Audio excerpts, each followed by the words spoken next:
Hazbin Hotel. Living, breathing, hellish proof that if you work hard at something and put it on the internet, you too can become a viral sensation and get your own show. Crazy how much has changed since Hell of a Boss was first uploaded.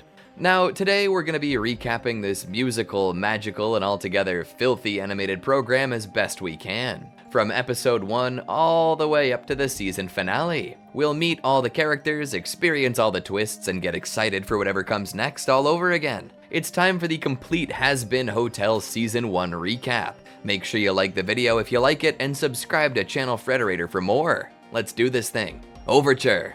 Charlie Morningstar, daughter of Lucifer Morningstar, kicks things off by describing the beginning of the universe. Heaven, ruled by angels, created everything.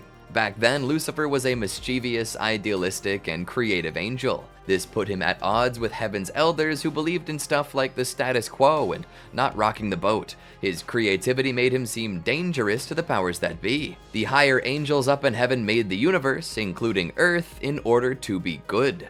They then created the first two humans on Earth, Adam and Lilith. This was all fine and dandy for a little bit, but Adam ended up being really controlling. Lilith got fed up with this, so she rebelled and ran away from her husband. Soon, Lucifer fell in love with Lilith, who also fell in love with him. Uh-oh. Interestingly enough, Adam wasn't too upset by this, as he had already found a new love, Eve. Lucifer and Lilith saw how curious Eve was and shared with her the gift of free will, thus instilling this quality into humanity. This also added bad and evil stuff to Earth, a real Pandora's box type situation. With his latest reckless creative act seen as a betrayal, Lucifer is banished from heaven. He and Lilith are sent into the depths of the newly created underworld, Hell. Lucifer ends up the ruler of Hell, putting him in charge of all the sinners and demons down there. This wasn't as big as a win for him as it seems though, as he actually ended up pretty depressed after his fall from grace. Lilith, on the other hand, immediately started thriving, bringing demons to new heights and gaining plenty of power. Hell began a new, booming era. Hell's success was seen as a threat by the angels, and in response they send all sorts of deadly exorcists every year in an event known as the Extermination. This is meant to be a sort of population control measure, a culling, keeping the demons and sinners at bay by keeping their numbers low. And with that, we're all caught up on the lore. Jumping to present day, Charlie, the daughter of Lucifer and Lilith, is trying to do something about the yearly slaughter. She's seen enough carnage and would like to help reform or redeem the denizens of Hell through her dingy motel known as Hazbin Hotel. She watches the city burn following that year's extermination. Charlie's girlfriend, Vaggie, arrives to speak with her. Vaggie asks if Charlie has heard anything from Lilith lately, which is met with a resounding no. It's been years since she's had contact with her mother. Even so, Charlie stays optimistic about Lilith saving her kingdom. Vaggie tells Charlie that Alistair, their new radio-slinging co-worker, has something to show everyone. Right before Charlie leaves, she hears ringing bells, reminding her that there's 1 year until the next extermination. Alistair presents a radio commercial that he made with the help of the hotel's resident gay porn star Angel Dust, bartender Husk, and Cyclops maid Nifty. The aim of the promo is to get other sinners to join the hotel in hopes of rehabilitating them and getting them sent up to heaven. The commercial's tone isn't exactly what Charlie was hoping for, however, and it sort of clashes with the intended message of redemption. It misrepresents the hotel and doesn't really do what it was supposed to do. This makes Vaggie angry, especially as it wouldn't get anyone to actually show up and be redeemed. Alistair claims that it was supposed to be funny, and he's been out of touch with Hell for a long while. See, he prefers his radio show to anything on TV. In his eyes, TV is more or less useless, although coming from a radio man doesn't really mean too much, does it? Angel Dust comes up with the idea to make a pornography-based commercial to lure in all the horn dogs and addicts. Vaggie doesn't like this idea much either. While all of this happens, Charlie gets a call from her father. She learns, to her excitement, that a meeting with the leader of the Angel Army has been arranged. It seems like this meeting is quite urgent, which is strange considering how recent the last extermination was. Heaven's intentions are hard to discern. Ah well, time to go to the meeting. Charlie, super excited, gets ready to go while everyone looks on in anticipation. On her way to the Angel Army headquarters, Charlie is ecstatic enough to start singing Happy Day in Hell, although this is amidst the bloody aftermath of the extermination. When she arrives at the Angel Army HQ, she meets the leader, Adam. He's not what one would expect from an angel though. He's cocky, arrogant, egotistical, and he also harasses Charlie a bunch despite being a hologram. Some in-person meeting this is. Back at the hotel, Vaggie rallies the troops to put together a new, more effective commercial. She gets Alistair to bring up a video camera and they get to work on this new project. However, it goes quite poorly. Husk isn't much of an actor, and as a result, he keeps reading his lines straight from the script. Angel Dust doesn't take this role very seriously and keeps making obnoxiously flirtatious remarks towards Husk. Nifty is camera shy, and every time Vaggie points the camera at her, she falls into a creepy, hypnotic trance. And to cap this all off, when Vaggie tries to record Alistair with the camera, the viewfinder goes all staticky and then violently turns red, scaring Vaggie into dropping the camera. Alistair claims that his face is meant for radio, which might be a self-burn. He offers up his help with the new commercial, but only if he doesn't have to use TV technology. Vaggie agrees, and so Alistair conjures up a demonic crew for take 2. Back at Charlie's meeting, things are not going so well. The Angel Army leader keeps aggrandizing himself and eventually reveals that he is indeed the original Adam. This surprises Charlie. Fed up with the pomp and circumstance, Charlie tries to get the meeting back on track, reminding Adam that the main problem is the extermination of Hell's populace. Adam reminds her that the meeting is almost over, so Charlie tries to rush through the rest of her presentation, singing a song as she does so. Adam interrupts with his own tune, Hell is Forever, reminding the daughter of Lucifer that sinners already had their chance to make it to heaven back when they were alive. No do-overs, you are doomed forever. Adam then pushes the timeline a little, letting Charlie know that the next extermination will now be in 6 months instead of a year. Charlie doesn't even have enough time to be thoroughly surprised before Adam kicks her out of his office. Despondent and downtrodden, Charlie returns to the hotel. Vaggie meets her outside and brings her to set where the other residents are preparing to watch the new commercial air on TV. Right before the ad plays, a breaking news segment takes over, frustrating everyone except for Nifty and Alistair. News anchors Katie Killjoy and Tom Trench announce the updated extermination timeline, letting everyone in Hell know that they only have half as much time to prepare. The extermination clock is updated to 6 months, and everyone in Pentagram City freaks out. Chaos and anarchy spread through the streets, but what's new, right? Meanwhile, Adam and his underling Loot search for something, and they find it. Turns out the new deadline was implemented because an exorcist was killed by a demon during the last extermination. The duo discovers the dead body, and Loot suggests that they just start the extermination again right now. Adam wants to find whoever killed the angel first, however, and vows that this upcoming extermination will mark the end of Hell as we know it. He smashes a projector with his fist and smiles off into the darkness. Now how's that for a season premiere? I'd call it a pilot, but that title belongs to Helluva Boss. Next up, Episode 2. Radio killed the video star. Of course, this updated deadline causes Charlie to panic. She wants to save the sinners, and now only has 6 months to figure out how to do it. Vaggie calms her down, telling her that they will be able to make it work. While reading texts from Valentino, Angel Dust says that their chances are even slimmer now. Vaggie realizes that this updated deadline may encourage some sinners to actually show up to the hotel for a shot at survival. Out of nowhere, Sir Pentious shows up in his big-ass ship, blasting a hole in the hotel wall. He says he's there to fight Alistair. Alistair asks who this random dude is, and Pentious introduces himself as Inventor, Architect of Destruction, Villain Extraordinaire, and hopes to be acknowledged by the V's. Nifty is curious as to who they are, but Alistair says they're just nobodies. We're then introduced to these so-called nobodies, as Vox in V Tower is called over by Velvet, who says that Valentino is having a tantrum, destroying her department and killing her staff. Vox, heading up on a lift, runs into some reporters who ask about his take on the new extermination deadline. He says that VoxTech was putting together a brand new branch known as VoxTech Angelic Security. He doesn't really elaborate, then he hypnotizes the reporters and skedaddles. Vox then meets up with Valentino, who reveals that his fury is the result of Angel Dust moving to the Has-Been Hotel without asking. The Moth Demon claims that he wants to go and shoot everyone at the hotel, but is talked down by Vox, who sees a potential image issue arising if he goes chasing whores about town. Now calm, Valentino tells Vox that Alistair is also staying at the hotel and shows him drone footage. Back at the hotel, Alistair kicks Sir Pentious' ass. Pentious manages to tear Alistair's coat though and is sent absolutely flying with an explosion.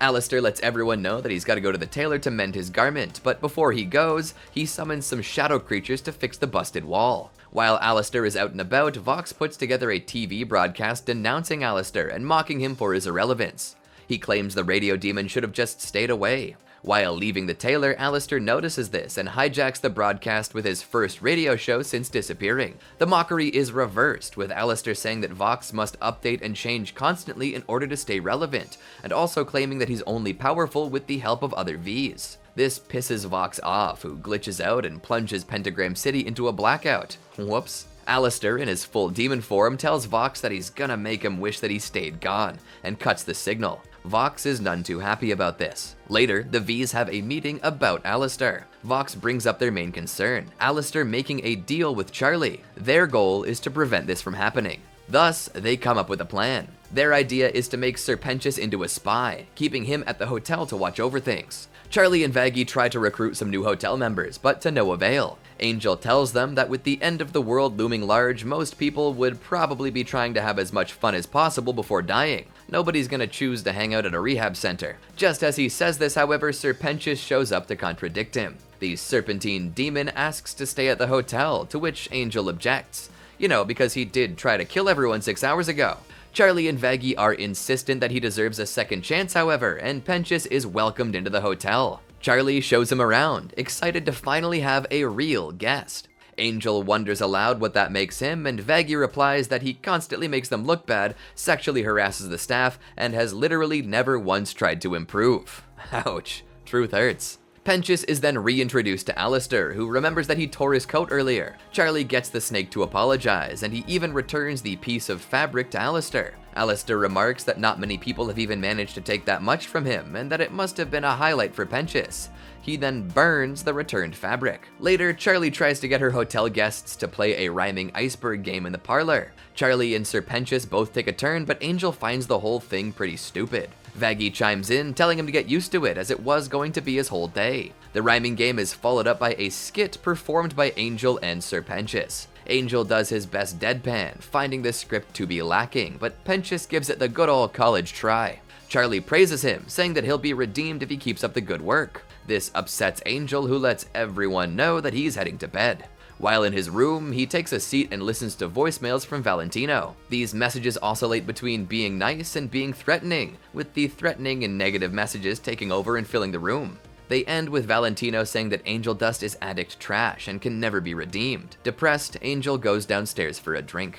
There, he sees Pentius and follows him into another room, where he catches the serpent hiding a Vox-Tech camera up on a shelf. Angel accuses Pentius of working for the Vs, which Pentius is quick to deny. After trading insults, Angel attacks Serpentius, but is momentarily stunned by hypnosis. Charlie and Vaggie arrive, and Angel lets them know that Pentius was spying for the Vs, using the camera as proof. Caught in his lie, Pentius freaks out and tries to contact Vox using a watch given to him by the Vs. Vox couldn't care less though, and mocks Pentius, saying that if he hasn't been killed by the hotel's residents yet, he should just do it himself. Resigning himself to his fate, Pentius simply asks the others to make it quick, even though he doesn't even deserve that. Vaggie and Angel want the spy dead, but Charlie steps in and stops them, singing a song about apologizing. Charlie, Vaggie, Angel Dust, and Serpentius then all go to bed. Alistair creeps in, taking Vox's watch and letting the Vs know that they're gonna have to try harder if they want to get him. He then crushes the watch, angering Vox. Oh, the drama heightens. New faces appear.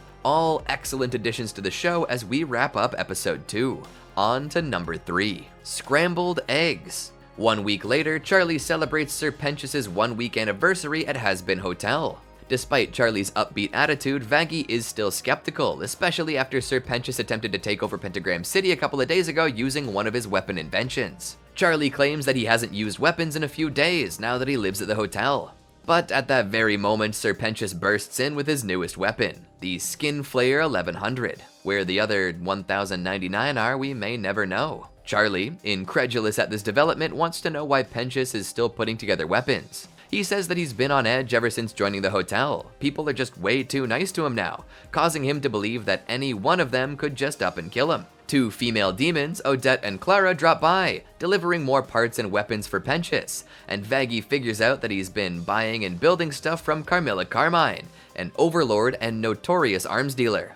Vaggie confiscates the weapons, etc., and reminds Pentius that everyone was nice because the hotel was a nice place. Regardless, Pentius still feels like Husk and Angel Dust aren't fans of him, and that Nifty is watching him with something bad in mind. To put an end to this, Vaggie lays down some new rules. No more weapons, no more plotting against others, and no more Egg Boys. You know, the Egg Boys minions Penchas put together. They're causing more trouble than him, like accidentally lasering a hole in the ceiling. Penchas doesn't really want to say goodbye to his minions, but Vaggie tells him that he's got to go cold turkey if he wants to be redeemed. Thus, he bids his boys a tearful farewell. While Alistair enjoyed a freshly killed deer for breakfast, Vaggie dropped by to ask him to humanely get rid of the Egg Boys.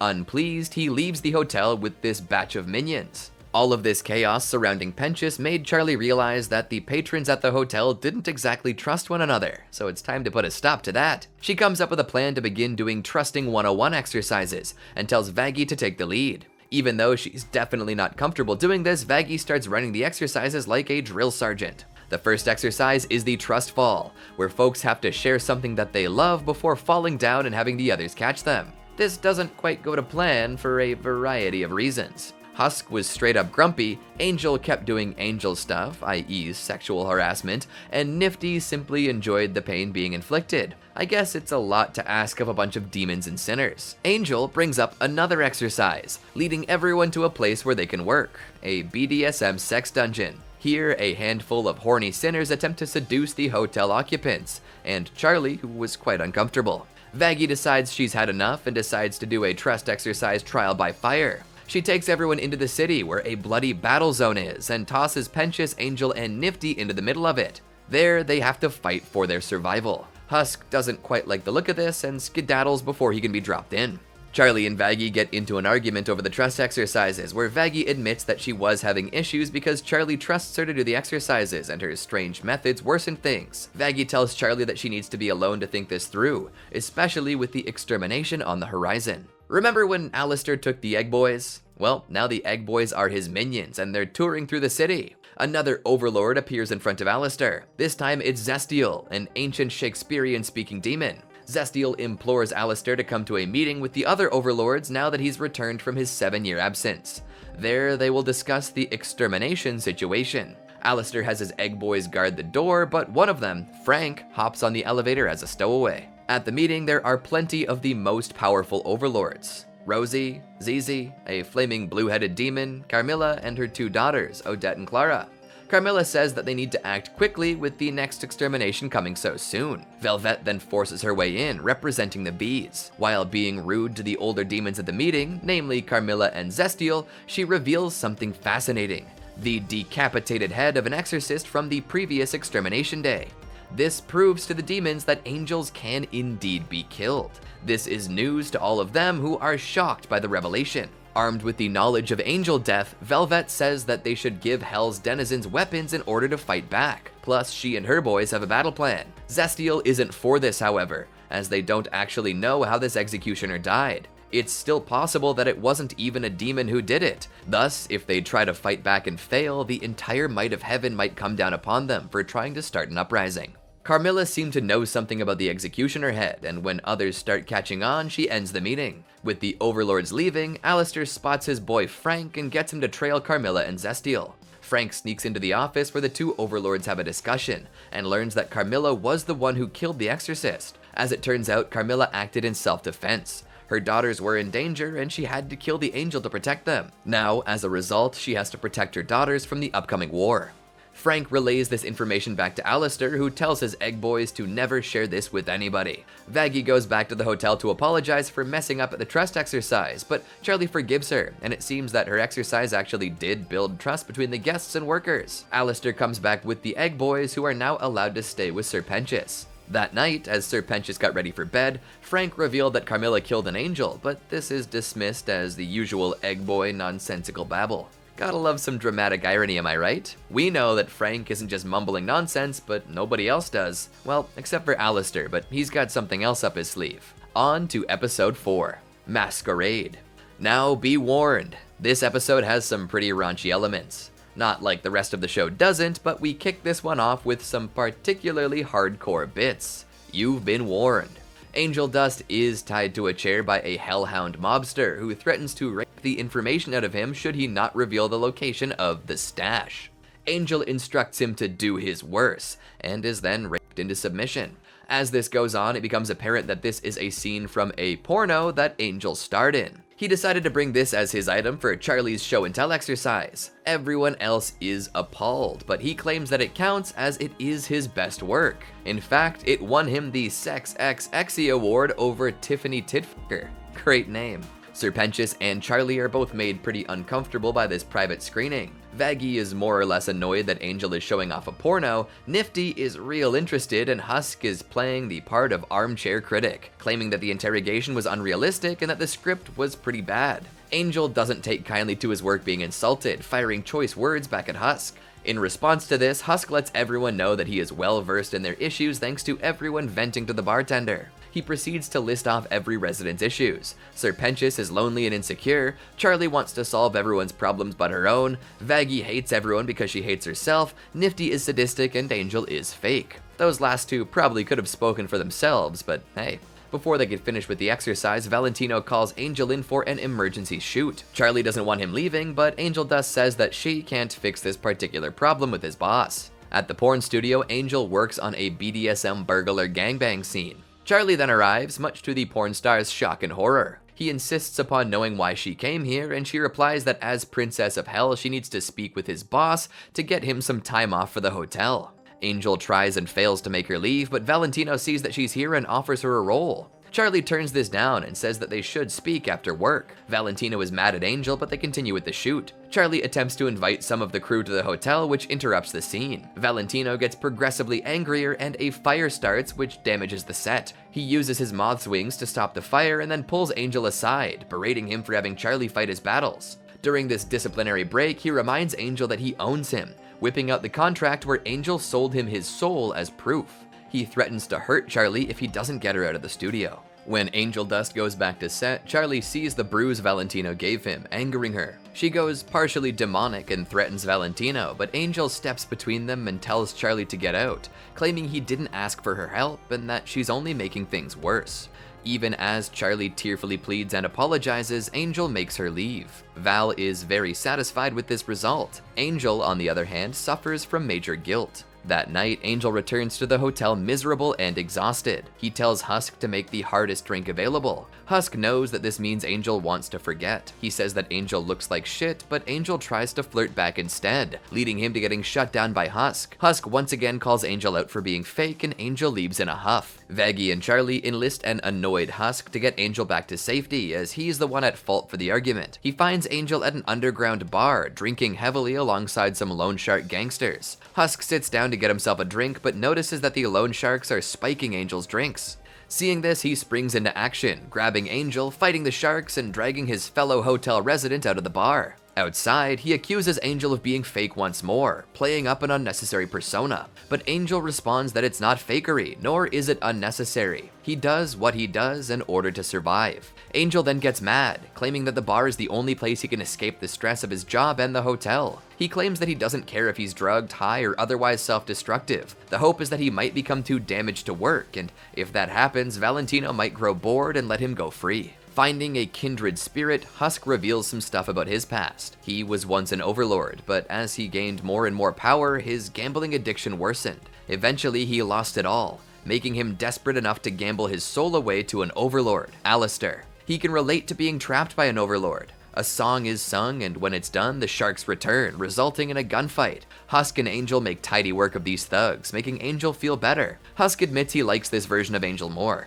They return to the hotel, and Charlie apologizes for getting Angel into trouble. He says that he's already forgiven her and thanks her for caring. Charlie tearfully says that it's so beautiful, and Vaggie's happy too. Husk then invites Angel to the bar for a drink. We love character development, especially ragtag shared trauma character development. Surely this'll play out a little more later on, so why not get started on the next episode? Dad beat Dad.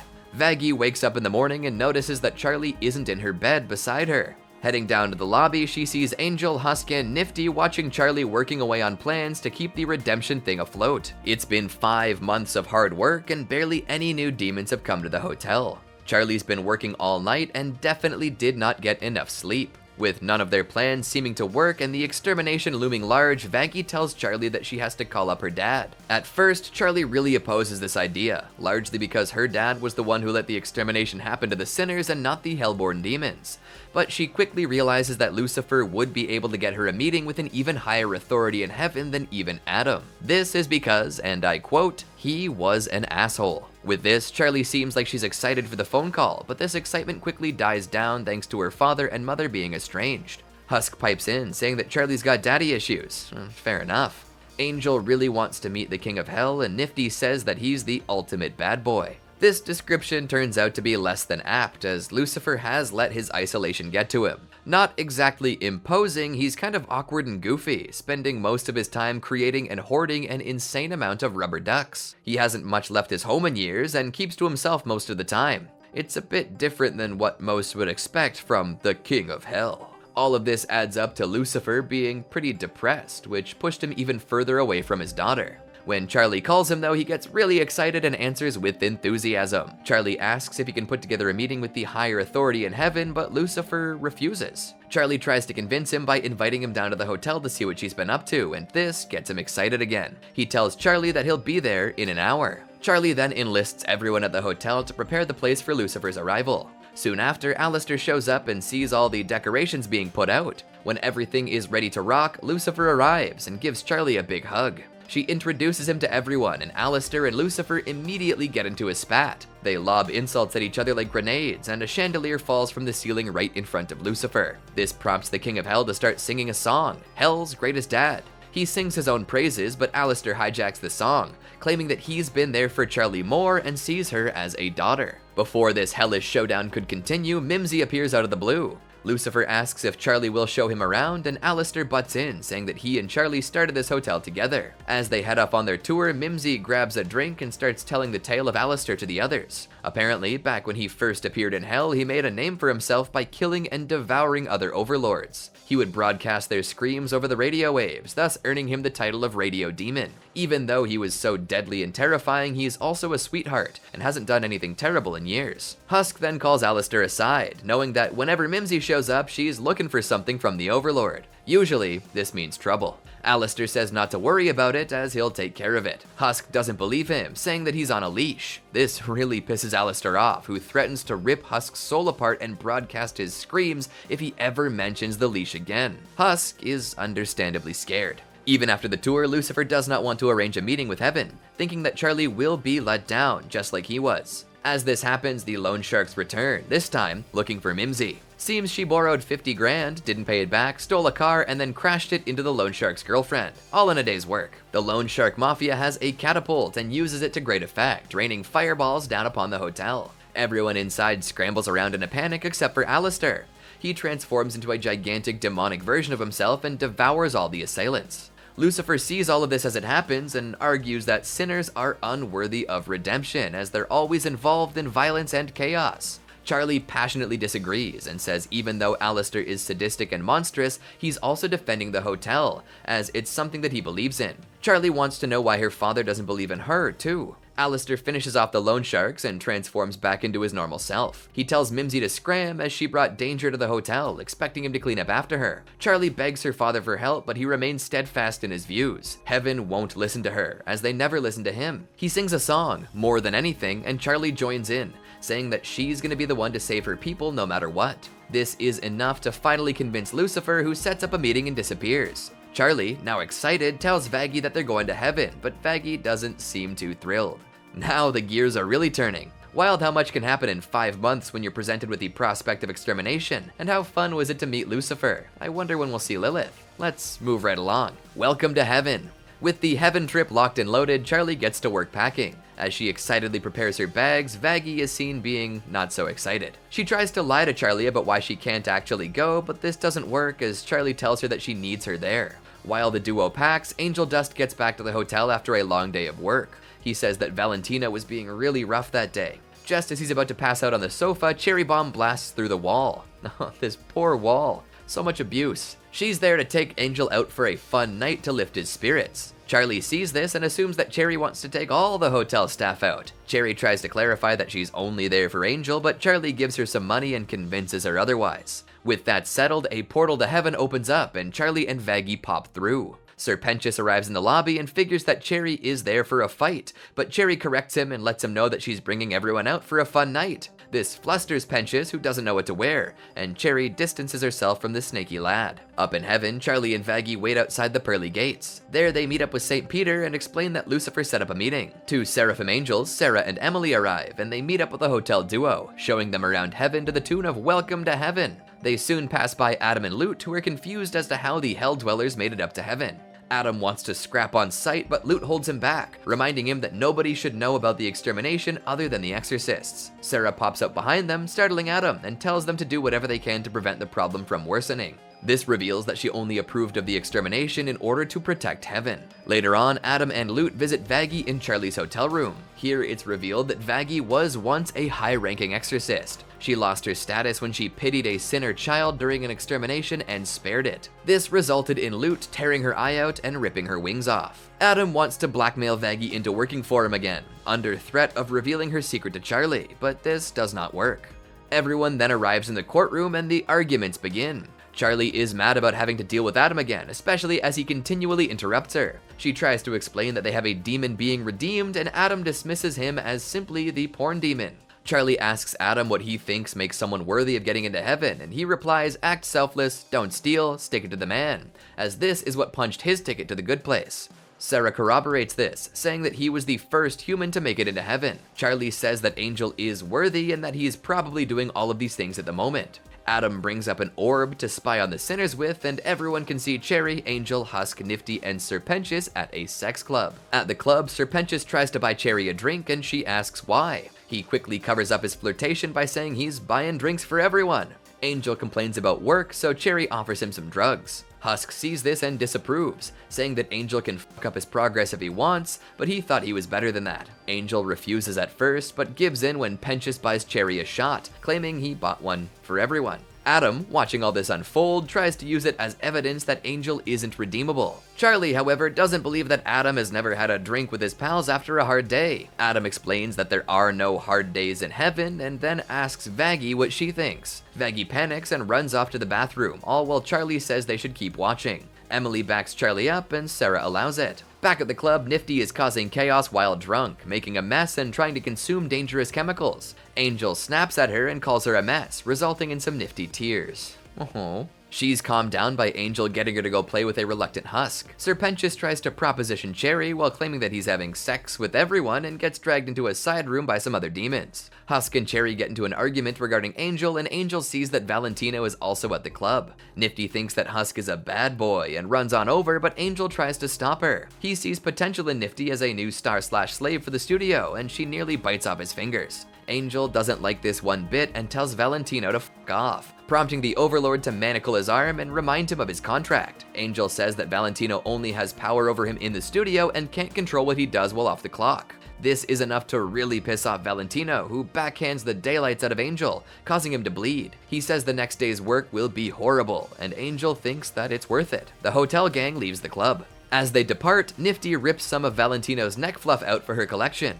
Angel invites Cherry to join the hotel, but she says nah and goes to sleep with some other demon. Serpentius is not happy about this. Back in heaven, Charlie says that Angel checked all of Adam's boxes. Act selfless, don't steal, stick it to the man. Adam can't counter, so he just asks why Angel isn't already in heaven.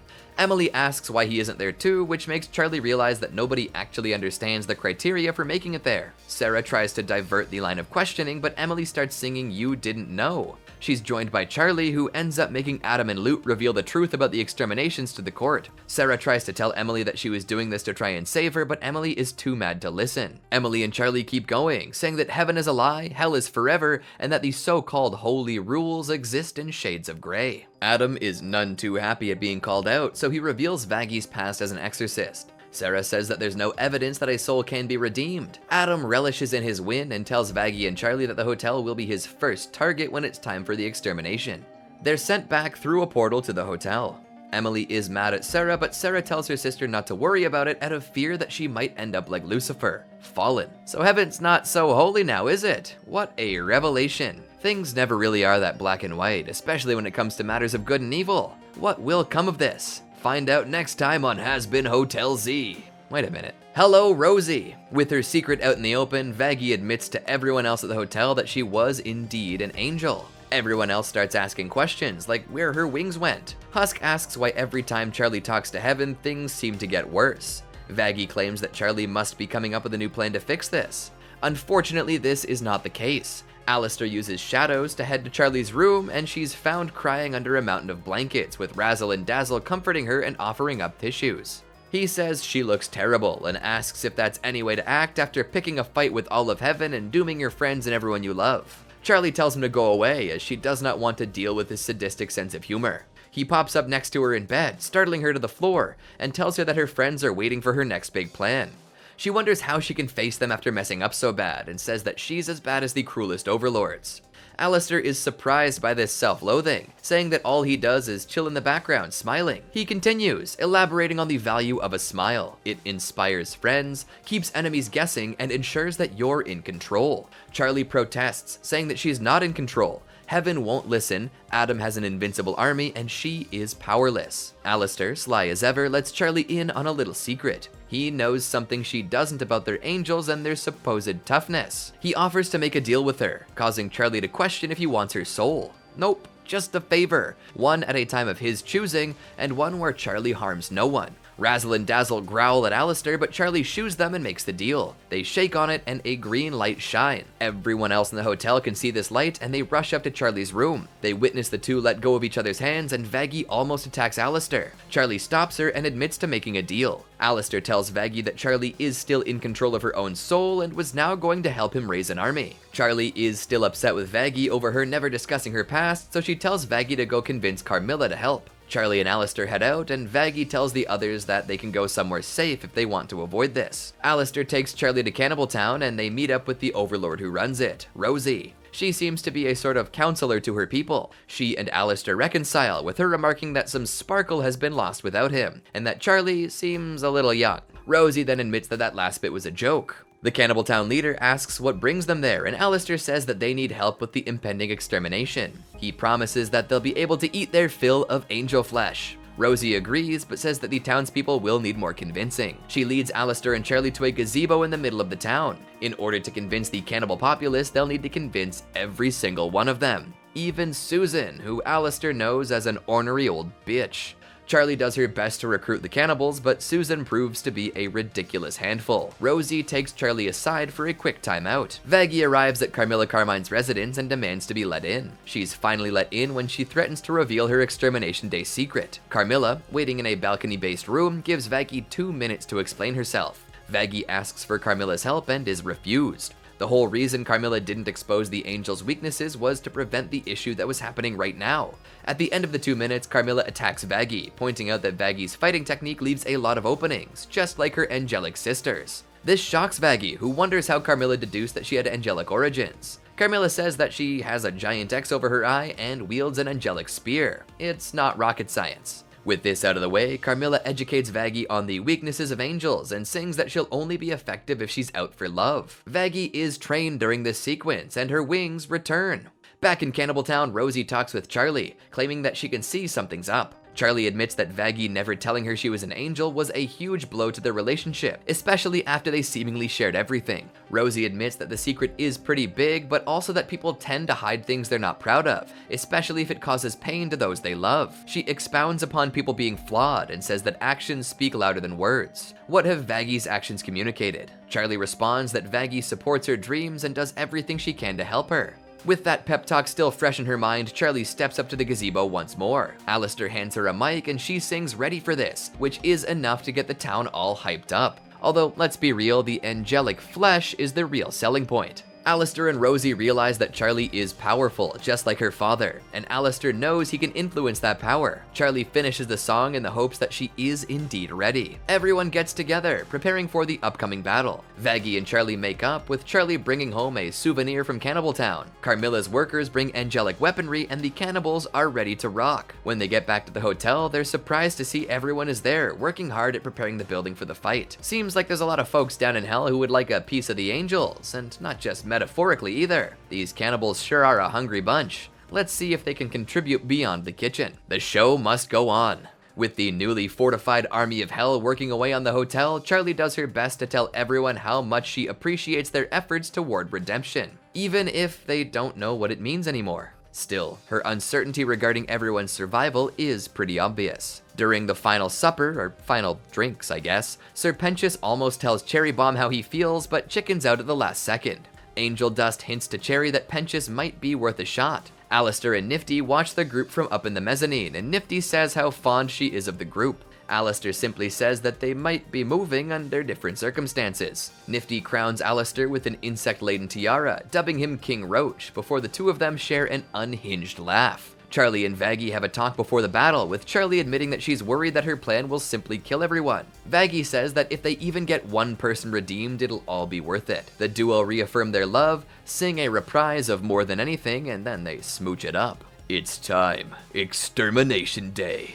Adam and his exorcists arrive via portal to the hotel and start dive-bombing the daylights out of it. Alistair manages to put up a huge shadow force field around the building to keep the bulk of the fighting force out, and traps a bunch of angels inside with it. There, they're obliterated by cannibals, hotel residents, and the newly promoted General Pentious' angelic weapons systems. Exorcists on the outside keep on ramming the force field, but are largely killed by Alistair's shadow tentacles. Adam, mightier than the others, breaks the force field easily and immediately targets Alistair. This allows the rest of the exorcists to attack the sinner's main force. Alistair and Adam get right to it, with Alistair chirping Adam and avoiding as many attacks as possible. The V's watch this play out, and Vox hopes that Alistair will lose. For a while, it seems that Alistair has the upper hand, but he messes up and has his microphone broken, which causes a brief loss of composure. Adam takes advantage and delivers a wicked blow to Alistair's chest, forcing the radio demon to retreat using his shadows. Adam, having triumphed in his 1v1, returns to the main battle, raining holy light down upon the battlefield. This gives the exorcists a new advantage. Charlie sees that Alistair lost his fight and is possibly dead, and she starts to panic. Seeing that Adam is the biggest threat, Pentious confesses his love to Cherry Bomb, kisses her, and takes his egg boys on a suicide mission. However, his airship assault on Adam is not effective. Witnessing the loss of her friend, Charlie enters demon mode. Demon form Razzle and Dazzle carry her and Vaggie towards Adam, but Loot strikes down Dazzle, dropping Vaggie into the lobby.